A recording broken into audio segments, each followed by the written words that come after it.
Iolo Evans acts at scrum half. This is Banfield, who really has caught the eye so far this evening, Ollie.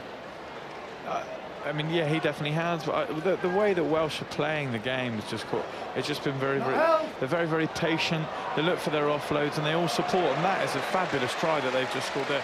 They've gone through maybe 7, 8 phases, kept the ball, really looked for offloads, worked hard for each other, stretched and tested this Leicester defence, posed questions, and they've come up with the answers.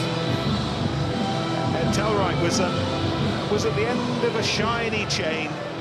Certainly some of the players that they brought in are high quality. Thompson, Benjamin, these guys hungry, very, very keen to push for international honours. And where better place to do it than Leicester Tigers?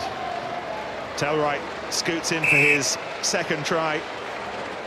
At the moment they're in that enormously depressing 7 situation where to get beyond the 10-metre line is something of a success, and they've managed to do that now. Next challenge to get beyond halfway.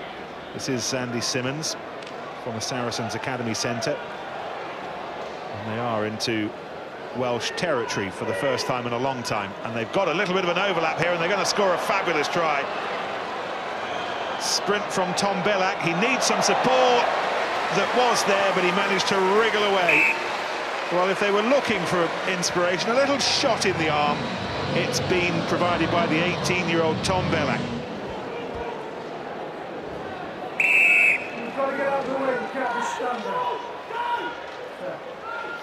So I think that's very, very harsh from the referee there. He said that the tackler can't just stand there. I disagree. There's no ruck form. The tackler can get up. He can challenge that ball. And that penalty is now gifted London Welsh a try that eventually could well be the nail in the coffin for this Leicester team.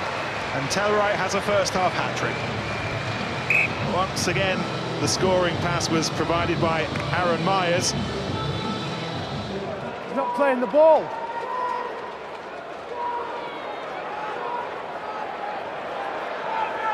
Welsh quickly into their stride. It was the initial break down the right from Iolo Evans that set them up, and Ed Tellwright has scored a 4th.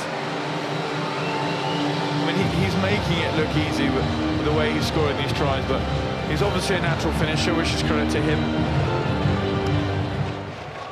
Leicester go to Jersey, by the way. They play Ulster at Ravenhill, Nottingham at Welford Road, before the quest for a 9th Premiership final in a row begins at the Kazan.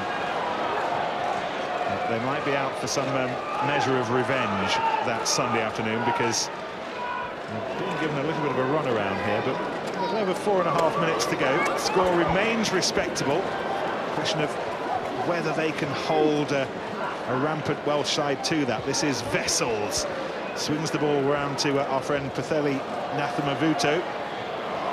Nathamavuto with the offload.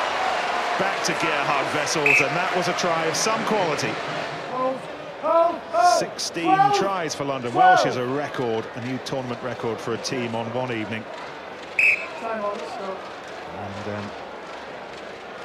well, who's to say with a little over 3 minutes to go they won't improve on that 16 try record. And there we go. Ben Seru scores number 17. Pause, engage. Well, lost it again. Again, fabulous offloading, and again, fabulous scoring. Surely they have to score. No. Well, they went the long way round. Made it much, much harder than it ought to have been, but ultimately Rodri McAtee does dot down. Seru got a little bit greedy there and should have made that pass. That was brilliant, brilliant play from the McAtee with a lovely little out-the-back pass that started that whole flow off. And that is the running rugby that you want to see on a 7's field. Pause, engage.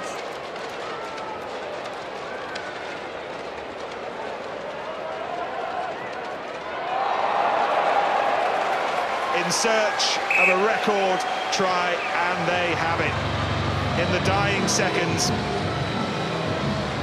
they've just been outstanding all over the pitch from start to finish, but Ben Seru got them going right at the beginning of the tournament, and he's just scored their 19th try this evening.